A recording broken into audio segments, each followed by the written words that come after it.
Hello and welcome. This is Enlightened Connections, a space where unseen threads are illuminated between people and spirit, between animals and their humans, and between the everyday and the extraordinary.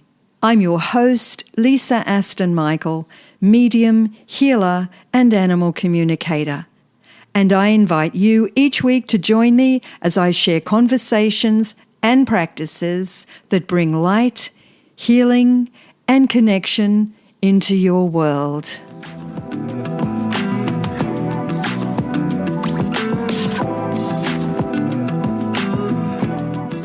Welcome everyone. Today I'm so excited to introduce you to Karen AnTara.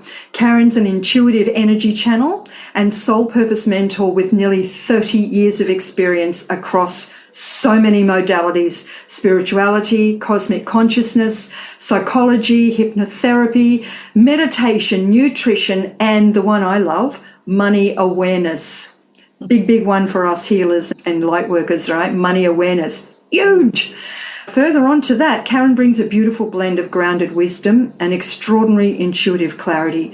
She has a unique gift for reading energy, and she senses where flow has become blocked and sparking the quantum shifts that help people return to coherence, truth, and inner alignment. Through her work, she guides clients to release old patterns, activate their natural gifts and intuition, and reconnect with their authentic essence. Karen has facilitated transformational group healings all over the globe, and today she works one-on-one with clients through her signature pathway, the Transcendence Path, which is a deep journey of remembering who we are beyond conditioning and embodying our truth and sovereign self. At the heart of her work, she has a powerful belief that freedom, clarity, and abundance are not goals that we chase. They're actually our natural state, and they're revealed when we reconnect with Source and allow ourselves to be guided within. So I am very pleased and excited to welcome Karen today. Welcome, Karen. Hi, thank you for having me here. We're all very formal. Karen, I have to tell you, Karen and I are not formal people, but for the sake of this podcast, I'm doing my best to be, because we just have so much to talk about. Karen has loads of professional studies, and one of the things we touched on was psycho-spiritual coach and soul purpose guide. I love that. In today's society, or in today's enlightened and awakened society, shall we say, what is a psycho-spiritual coach? And after you answer that question, I want to circle back, because I want to know how you got into all this beautiful work and what awakened you to this pathway of work. But first up, let's touch on that. What is psycho-spiritual work?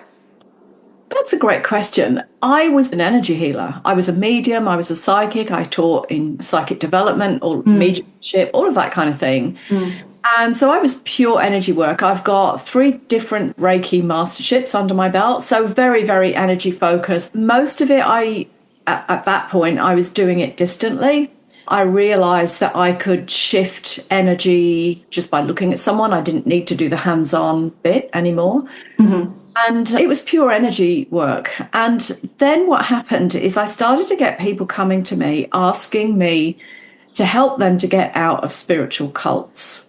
So I would do the energy work that I was used to doing, looking at cords and seeing if they had implants and where the energy was blocked, what was plugged in, were there any entities, that kind of thing.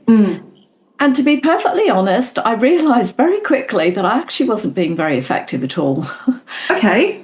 I could clear the energy and they'd feel all right, but very, very quickly they were back in it.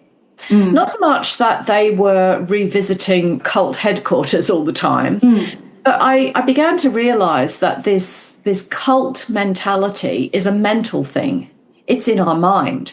And what people were saying is, I was part of such and such a group, and I've left the group now, but I would sit down to meditate, and as soon as I sit to meditate, all of the stuff I heard there would start coming in my mind. The mantras, the opening processes, all the beliefs were starting to come in, and they were trying to push them out.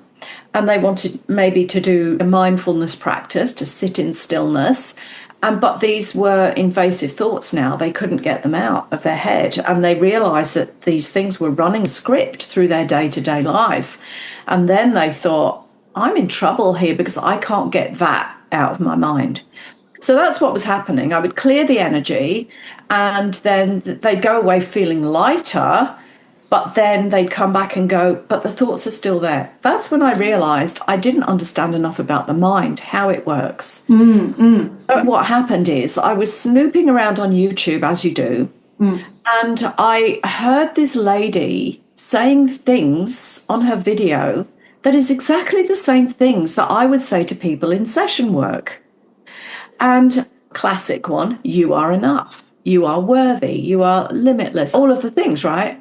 And it intrigued me, and I thought, who is this woman she hasn't stolen my words because I've never been public, but who is this woman who is saying exactly the same things as me?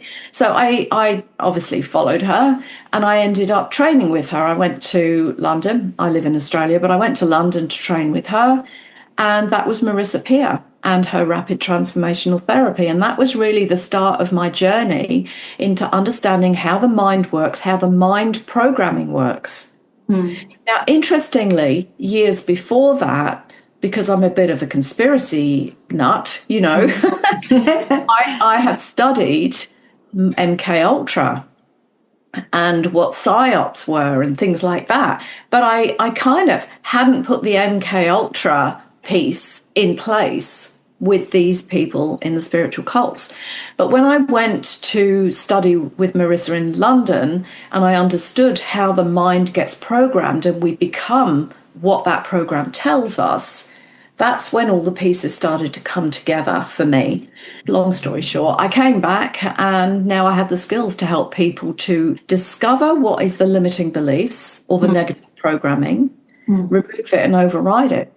Do you feel that this cults are a form of brainwashing, I suppose? And it's incredible to me that a human being can have such intelligence and make intelligent decisions, the difference between right and wrong, and still find themselves ended up in a place or a position where they never dreamed they'd find themselves to be. And I think there's a lot of, you have more to say on this than I do, but a lot of this subliminal messaging, especially now that we've got technology advanced to the stage that it's at. I remember watching something on a TV, it was an advertising show, and the panelists were talking about the subliminal messaging that came behind the visuals in advertisements on TV.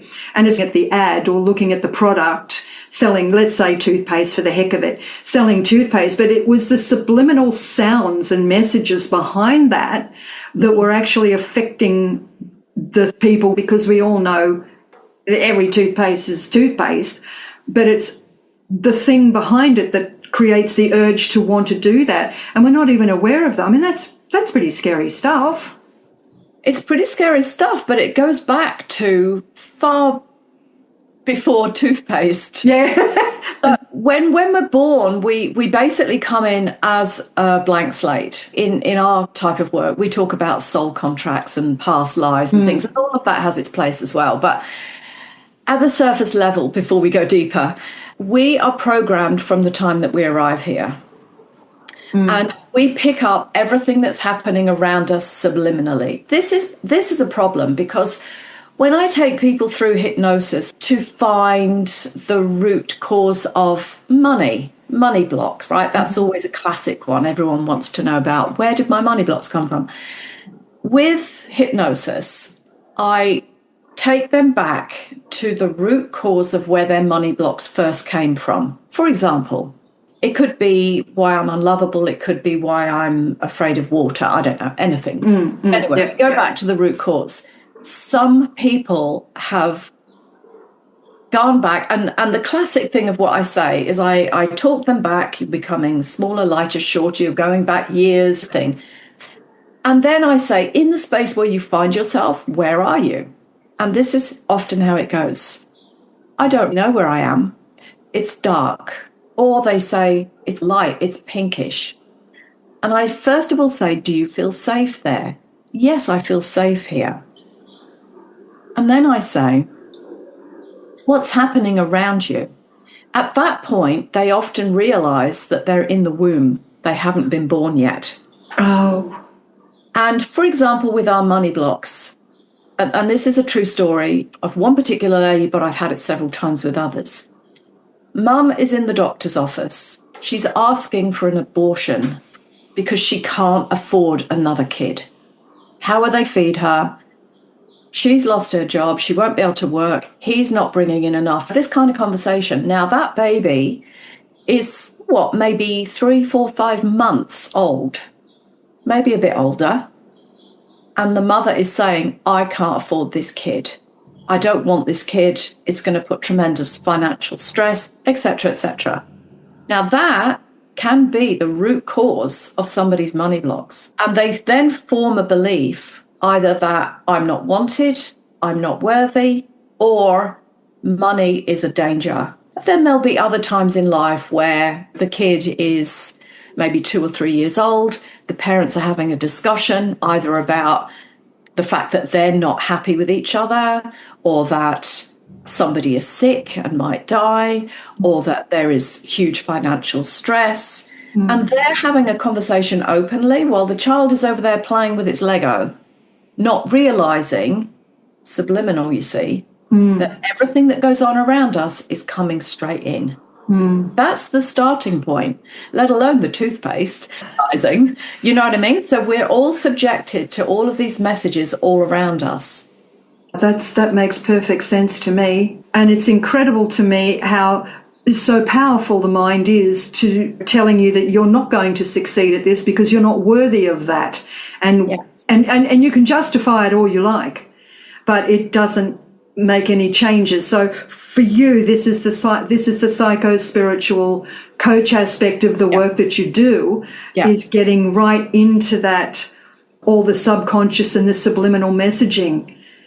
Yeah. Wow. I've had many very wealthy clients come to me. This is back in the day before I'm purely online now, but back in the day when I had clients come to my house, they'd turn up literally in Porsches. A lady turned up in a Rolls Royce with a driver, Jaguar, all of these posh cars in my driveway, wealthy people. And they'd driven from Sydney, because I was down that side at that point. I'll talk about one particular person, came in. He was a property developer. 9 or 10 properties around Sydney waterfront, so big, expensive properties. His house was huge. He was driving this Porsche. The wife had all of the stuff, all of the stuff that you would think, wow, that's a really confident, wealthy man. But he came in and he cried like a baby because he was feeling not worthy, not enough, and that he could never be successful in his father's eyes. Then we go into what is success? Success to you? What is success to me? And how do we get to our definition of success? And I think there are several main reasons of why we're not happy in life. One of them is I'm not enough. So that's your worthiness. One of them is I don't fit in, I don't belong, I'm different to other people.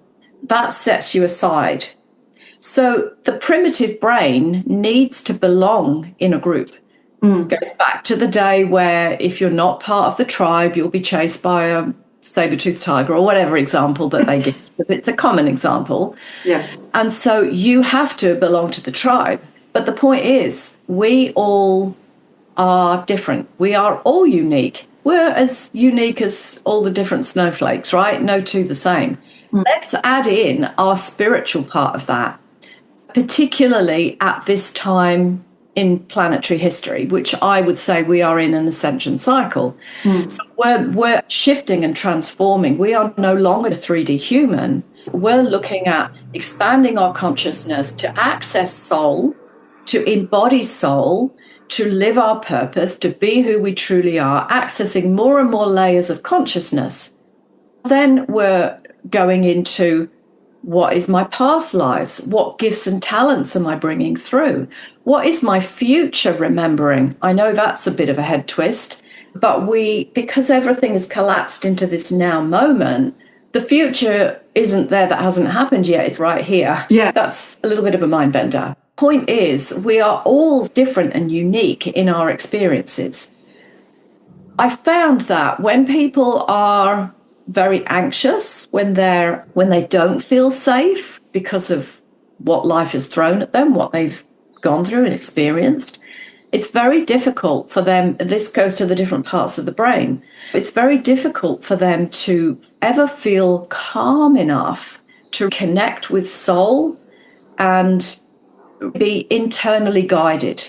So you know all about intuition with your skills.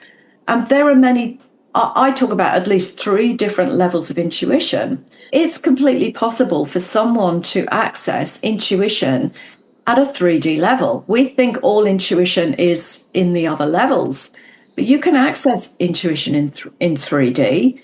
It's called your gut instinct. We haven't lost that. But when it comes to being soul embodied, living your purpose, here to make a difference in the world like many of us are at the moment, that's why it's important to do your inner child healing and your shadow work, which is the psychology part of this. It's interesting because when I was purely in the spiritual groups before I got into understanding the mind and stuff, they used to say, no, we don't do the mind stuff. That's very 3D. But there's different parts of the mind. So our subconscious mind, the part that takes in all of that subliminal stuff, very, very connected with soul. And when we go into the subconscious mind, that's what they do in past life hypnosis, for example. When we're going back, not to our childhood at the root cause of our problem, but what I like to do with people is go back into past life. And specifically, I like to target what we're going back there for.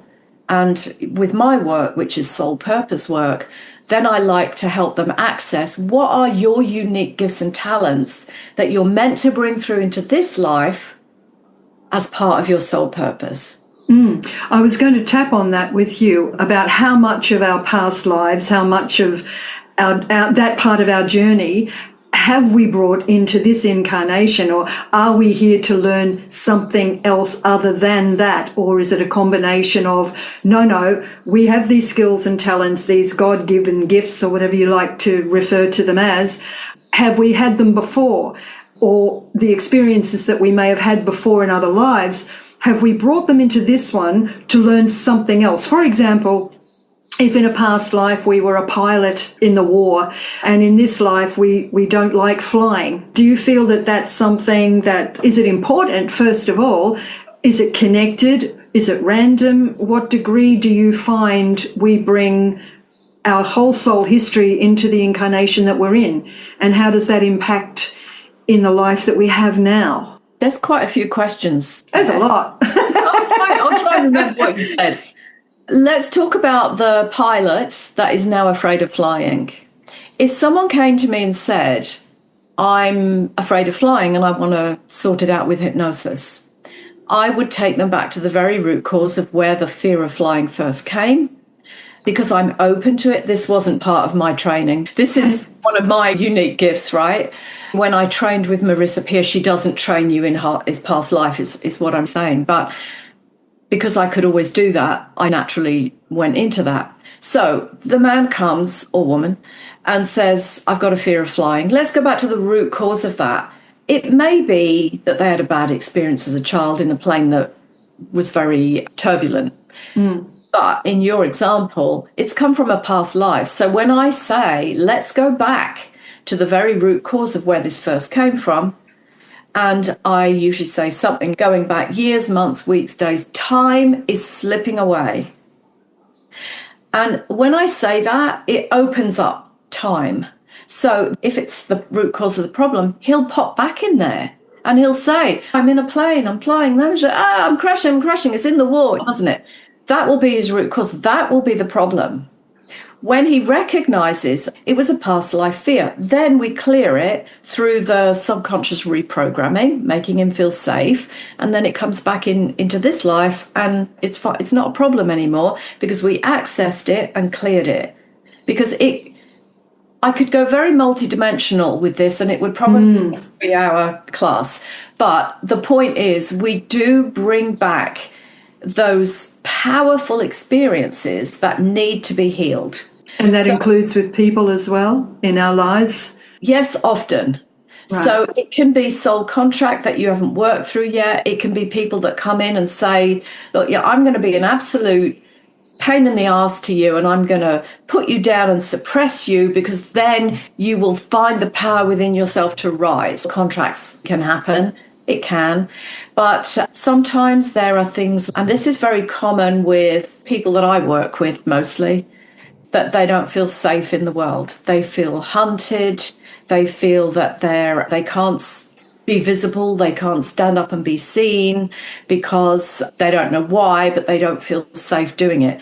Very often those ones go back to even times Atlantis, Lemuria, where we were, or sometimes other wars, galactic wars and galactic history, where someone was a truth speaker. They were holding the light, but then the darkness came in and tried to take them down, and they had to go into hiding. And here we are again now in this ascension cycle where we need to hold the light and truth again. And yet they're like, I really want to put my message out there, but I'm scared and I can't do it. And why? That could be because they were hunted down in a past life. Right. Those things come through. We have gifts and talents that we know from past lives. I have had many, many past life memories where I'm very empowered, and I'm, well, let's say classically a healer, a teacher, priestess, all of this thing, right? I can access those and bring them through. But I got to say, when I first started working with this,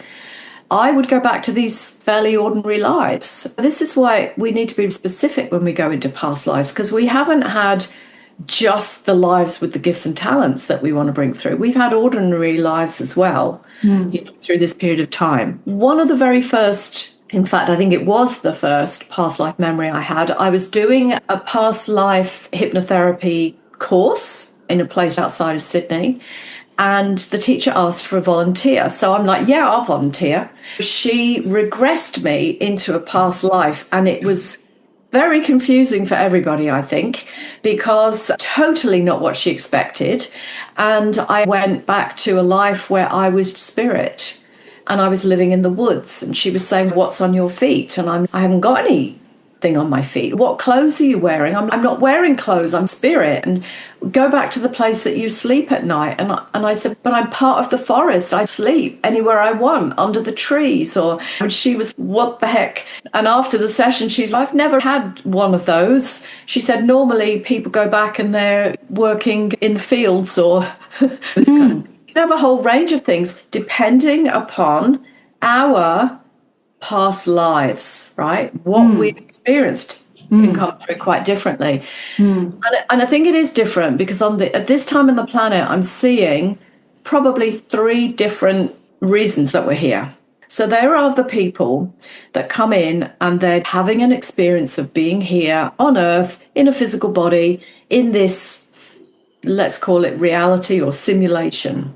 And they're almost like the NPCs. They're not really contributing to humanity in any great way. They're here for the experience of being here, of living here, of seeing what this is all about. That's one level of a person that's here.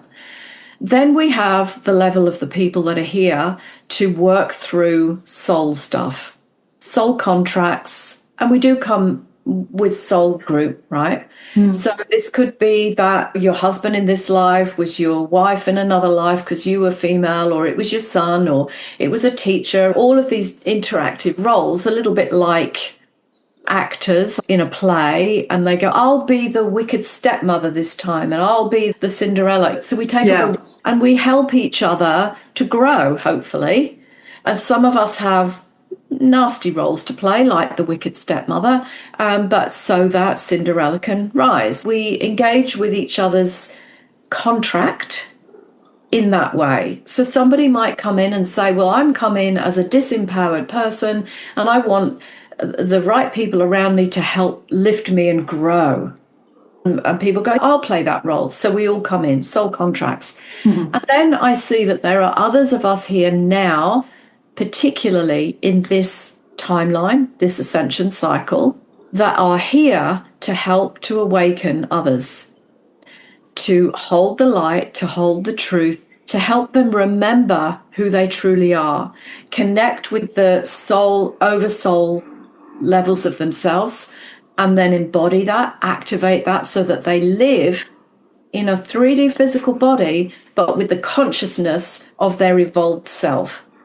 So they're holding a frequency which can affect people to help them rise. They're holding the light, and they are helping people remember. They're bringing through lost remembering. That in a conversation, we have a conversation and people go, what happened? But I just feel completely different.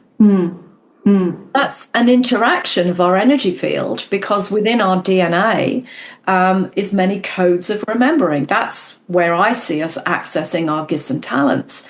So I've seen that some people, we have a 12-dimensional DNA template, and some people are only activated to the 3rd level of consciousness, whereas other people have got many, many other strands of DNA activated. So this would be like, for example, they call them indigo children or the rainbow children, things like that. They've got many other strands that are more available to them to tap in. Mean that they arrived here awake. Very few people arrive awake. We awaken as we go. So some people have the potential to activate 12 strands of DNA, but I have others in my community that have a 24-strand or a 48-strand DNA template, which is then now you're really tapping into those galactic lifetimes, the cosmic origins. I find that many of the people that come to work with me actually hold a divine, angelic, human template. Beautiful. So that's eye levels. I find that absolutely fascinating and beautiful, because I feel that this is also the time that it's becoming apparent to so many. It's, you go back 10 or 15 years, just 10 or 15 years, and to discuss what we're discussing now would be, to the majority of people, way out of their league. But more and more people are going, oh, yeah, I think I know what that feels like. Maybe I don't understand the linguistics of it, but I do understand what that feels like. And I'm astounded by how many people, and you probably would be too, that you start speaking to that have had these sort of experiences where it's beyond their 3D, it's beyond their normal selves. And maybe people always did, but were afraid to speak it out. And it was only recently that witches were burned at the stake because an egg floated or something ridiculous. And you could, if you had a half a brain in your head, you were a witch. And Right. Half of it was just obvious and logic anyway. But that was only fairly recent in history, wasn't it? But what Yeah. we're looking at now is this might be a little bit moving too fast forward too fast, but there are many now speaking about the galactics that are going to have been interacting with us for such a long time anyway, but are making their presence extremely well felt over the next couple of years, in terms of actually integrating into our society, our world. And that must be a really big thing. If you're working with the person, you're working with people. Are you aware of what's coming up, and have you thought to include that into your work? Or how, if someone came to you, Karen, and said, I don't know how to tell you this, but I had an interaction with someone that I don't feel is human. I have had many experiences with aliens, T's, and I didn't enjoy the process much at all. I am very, probably outspoken might be a good word, that we shouldn't embrace every ET that turns up on our doorstep, because not all of them are good. Not all humans are good humans. I mean, there are some very evil characters walking around this planet, and there are the same with ETs. When you think about the massive range of extraterrestrials that are around because they show up on your doorstep. And just because they appear to have come from a higher dimension doesn't mean that they're good guys. Everybody thinks we shift into 5D and it'll be all love and light. No, because there is a lot of darkness up there as well. That is what I call the false ascension matrix. I've written extensively and spoken about this, also about the starseed trap and starseeds in trauma, because that's all things that I've seen and experienced with people. That, oh, I'm a starseed and da-da-da. And then they have terrible trauma patterns in their body because they take on the belief that they were on Tiamat when it blew up and they've got parts of their consciousness scattered all around the planet and all around the universe. And some of these stories, I was part of a group at one point that was very much into the discussion of alien stuff. And whilst I was a part of that group, it was common for me to wake up in the middle of the night and see extraterrestrials stood around the bed. Even my husband, who wasn't into that stuff at all, has gone, I think there's this grey being walking around downstairs, things like that. Every time at that point, every time I opened up a healing session, I would have a Black Op helicopter up above the top of my house. And I just got to the point that this is negative ET intimidation. I don't want anything more to do with it. The interesting thing is, and this ties back in a way to spiritual cults, I said, this isn't the SHIT that I want in my life. I'm out. Did all the energy clearing, removing all the implant thought form crap that I had taken on, not realizing. And from that point on, I've never had ETs walking around my bed. I've never had Black Op helicopters. And this is why I'd look at that and go, that's some level of a cult there, not floating around dressed in white or orange or anything like that, but the cult thinking. Looking back to it, there were many people in that group that took on the belief that there were black magic grids all over the planet and you couldn't visit that country because it was dark, and some of them wouldn't even go outside their front doorstep because they lived in a city in the UK that had a black magic grid. And none of that is empowering.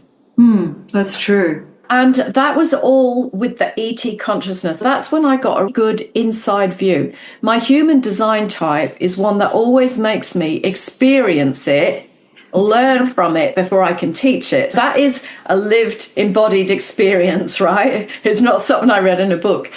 But when you focus on that stuff, you're going to attract it because you're in perfect alignment with that frequency and everything that it involves. There are some very famous channelers out all over on YouTube and everywhere who are saying about this open contact with extraterrestrial.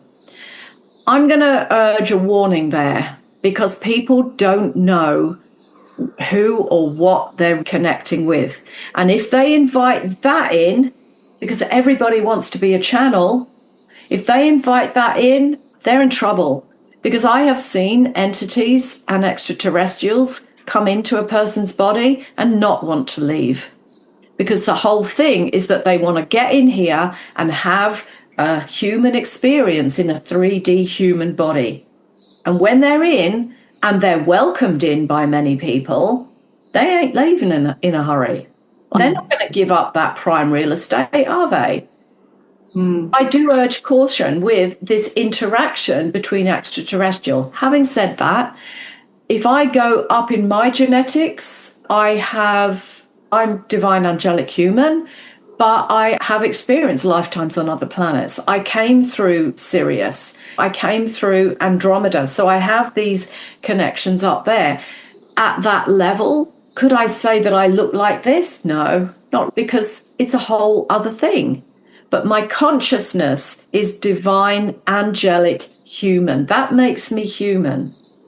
I don't want an extraterrestrial coming in. I own my angelic human. Yeah. And that's many of us are. But people are not encouraged to be who they are because they think they're not good enough. If I channel this ET, then maybe people will like me. What about channeling your soul wisdom? Access that. There's layers and layers of consciousness of your magnificence that you could access and bring that through. Real embodied remembering of experiences. That's what we bring in, not let me connect with this ET because then I'll feel important on Instagram. I love that, Karen. I love that so much. I was thinking to myself, God, I shouldn't have mentioned it. But you know what? I'm so damn glad I did, because you have given a really honest and clear and truthful perspective on exactly what can happen if you don't know what you're doing and you don't know who you're working with and you don't understand or learn about the mechanics of the spirit world. There is indeed, it's a dirty little laundry in the corner that most spiritualists and mediums do not want to talk about. But the truth is the truth, and there is that level of dark. Of course, there's that level of dark. You can even look through the church history if you like. Name a church, any church, pick a church, and there's heaven and hell. There's dark and light. There's yin and yang. There's up, there's down. If we're banging on about the light all the time, which I love quietly, we have to be forthright and honest to say, if there's a light, guess what else there's got to be? And if you don't know what you're doing and you're listening to all these up and coming rising channelers and all this sort of thing, it can be fashionable, it can be a fad, it can be bloody dangerous. Yes, very. But having said that, I am a trance medium, but I'm trained. I'm trained through the VSU, which is part of the SNUI. I'm trained, and you have to do the nuts and bolts, know the mechanics, know the history, and you are in development in a very strict environment before you can touch the sides of this. I agree. And I've had that training too, not in the same place as you, but I was at the Arthur Findlay College. I understand that. While we're on this subject of staying safe within spirituality, let me maybe go too far, but we'll go there because we can. Because we do. Yes. Ayahuasca, psychedelics, the whole thing. I trained with a couple of grandmothers in the desert in Arizona, and they picked me out of the group that I was there with. I was meant to be a participant, but they had more people turn up than they expected. And this lady, she said, you have the vision. She said, come here, I need your help. So she took me aside for a couple of hours. People were eating and drinking, and she talked to me about how she had so many people there that she needed some support to hold the field. The space. That went on from there. I ended up doing further study and training with her as well. So many of these, what I call weekend shaman, are opening up sacred ceremony, in inverted commas, and they are doing ayahuasca and doing trance, even breath work in an unsecured space. Now, when someone goes in, let's say breathwork, but let's talk about breathwork for a minute. Breathwork is beautiful. It has offered profound healings for people. I see the benefit of it. But if the person doing the breathwork ceremony is not able to hold a clear space, it's dangerous, because I have seen that entities literally lift up from one person and jump into another who is way open, completely vulnerable, no idea what's going on. And these entities, they actually look like the Dementors in the Harry Potter movies when I look at them, and they literally move from person to person in these ceremonies.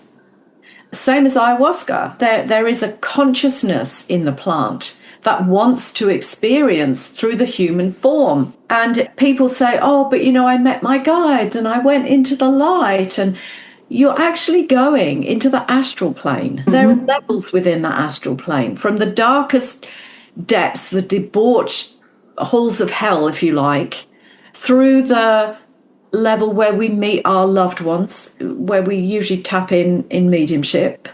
And then in the higher levels, there's even angelic energies there. They're not going beyond that. And usually, again, in these ceremonies, unless the shaman is able to hold a clear and secure space, do you not think that there's dark energies that want to come in and take some of the life force energy? Of course there is. Of course there is. In the same way that I used to have ETs standing around my bed. It's like they're opportunistic. But a good shaman can hold a clear space, take somebody through a journey that is safe and clean and absolutely mind-blowing in terms of expansion of consciousness. But you have to be careful who you work with. You have to be careful who you work with, 100%. And this adds on to what I was mentioning about make sure that you know what you're doing. Really do your homework. Really look into what you're doing, because I'm with you 100% on this, Karen. You've got to be so very careful. And what we're moving into, what we're venturing into, even with our ascension happening as we speak, we still are raw. We're still, we haven't moved into this before in this awareness. So we need guides and teachers like yourself. And that's kind of brought me round full circle here. I wanted to talk about the transcendence path. Let's talk a bit about that. Tell us about the transcendence path. Well, I created a mastermind some years back. It was a year-long mastermind, and it was create absolutely profound transformational change within people. But a year of study is a long time for some people. And so what I've actually done is picked out the most powerful parts, and I've put it into the transcendence path, because time is speeding up now. People haven't got a long whole year when they really want to dig in and work on themselves. So it's very focused on clearing self-worth, clearing abundance blocks. It's about clearing your childhood wounds, sometimes your past life wounds, the witch wound, of course, because many of us were healers and we were probably burnt at the stake. We're accessing all of these things that hold us back from our truest expression of ourselves. It takes us through the process of empowerment on all of those levels. It's a 4-phase program over 16 weeks, very much quicker. But we go into the inner child work, the shadow work. It's not a cookie cutter approach, though, because I'm very sensitive and I can feel where we need to go. It's going to be personalized for each individual person. The whole thing is to clear the wounds, clear the limitations, access the gifts and talents, empower you, connect you with your soul, your intuition, and open you up as the most radiant version of yourself. That's beautiful. And in the process of that journey, you get to know who you are. Yes. And that's what it's all about, isn't it? Not who you think you are. Yes, 100%. But who you truly are. Exactly. Because like we talked about with the man that crashed his plane in a past life and didn't know why he was afraid of flying now, right? We don't know what we don't know, but that's what's holding us back. The process that I take people through help them to remember what has happened before, where they took on that limiting belief, that we can clear it, we reprogram their mind. But of course, I'm very energetic as well. There's always going to be the soul aspect, the energetic aspects of this. It's not hypnotherapy and psychology. It's a multidimensional approach, because that's how I work. It's aimed at bringing us back to the remembrance of who we truly are and what we're here for. That way, people can step into their purpose work. They feel confident. They don't have the witch wound or the visibility issues anymore. They're ready to take their work out into the world. And usually the people that come to work with me are very focused. They want this. They're not there to be rescued by me. They're not coming in victim consciousness. Usually they've done some work, but they haven't had quite the breakthrough or that level of soul embodiment that they want. And that's where we're working at that level. That's beautiful. And I think it's timely. And if people want to find out more about the Transcendence Path, I know that you have a website at Karen AnTara, that's KarenAnTara.org. And all of that information is in your central website.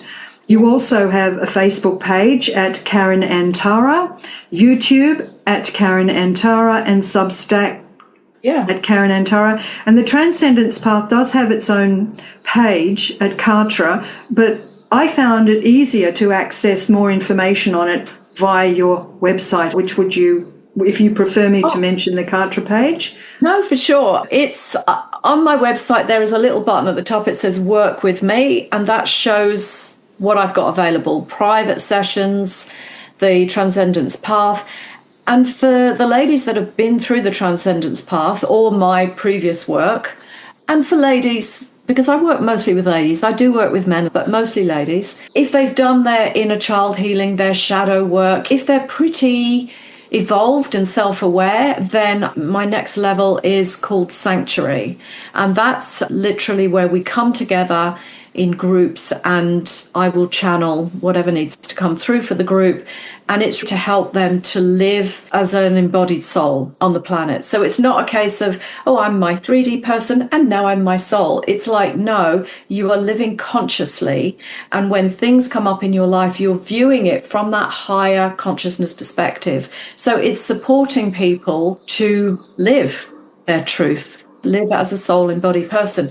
So all of that information is on my website. It's under the Work With Me buttons. And of course, I'm always on private messages on Facebook, and people can find me there. I love your work, Karen. It's beautiful, it's very powerful, and it's timely. And I just had this vision as you were speaking about the journey. I thought, from a quail to an eagle. That's what I see. You take people on that journey. Not that there's anything wrong with being a quail, but it's very nice to be an eagle because you get that beautiful higher perspective on everything. Yeah. And in all fairness, we've all been a quail at one time or other, right? Yeah. So, look, Karen, we'll finish on this because the Transcendence Path and the Sanctuary is a beautiful place to fly out with. Yes. So we've got all your information. Is there anything else? Actually, I'm going to ask you one thing before you go. It's important if you could share one message from spirit or from your higher soul, your higher self. If you could share one message for the world, what would it be? My message that I always share with people is remember who you are. A lot of people might answer your question and say that we should love everyone and we should have compassion and all of that. But the point is, when we remember who we truly are, all of that is a given. There is no other way of being. When you remember who you truly are, you are love, you are truth, you are integrity, you are authentic. It's all of the things that we desire is wrapped up in being who we truly are and remembering who we truly are. Because we come down here with that amnesia, we forget. If we could remember who we truly are, we would even know our connection with the divine, with source, with God, whatever way you want to express that. Remember the interconnectedness of everything, that my choices affect everything. It's a ripple effect everywhere. If I am a good person, if I am speaking truth, sharing my light, that is going out and affecting everybody. It gives everybody a little lift. If we remember that we are connected with everything, a part of the divine, then we would live as that part of the divine. If we could remember it, we get out of all of the distractions that we've been tempted with here in this 3D world. It's good fun, go out and about and eat in restaurants and have fun with your mates, all of that. You can still do that, living as the divine being that you are, but you're doing it more consciously. Making good food choices, healthy choices with what you put on your body, what you ingest, what you engage with. We can actually shift. This is the whole dimensional shift that we're talking about, the ascension cycle. People talk about moving from 3D to 5D. I talk about it as the new earth. Because could you imagine if everyone said, no, we'll stop polluting the waterways. We'll stop polluting the air with chemtrails. We're going to, insist on clean, organic food and animals that are raised consciously if we want to eat meat, or that even that we feed our animals good things and we don't put dodgy things into our body, and everybody is kind and considerate of others. That's the new earth. That's the earth that we're here to create. And when you remember that you are connected with everyone, that every choice you make has a knock-on effect. Hopefully you'll choose good ones, but so many people choose dodgy ones. And you've got to be aware of how your actions affect the greater whole. When we know that we are all part of the divine, we would love and support each other. That's where we're moving to in the creation of this new earth and that field of consciousness. And I think we'll end it right there. Perfect. Thank you. Karen AnTara, thank you so much for your time today. It's been an absolute pleasure. Thank you. Thank you for having me.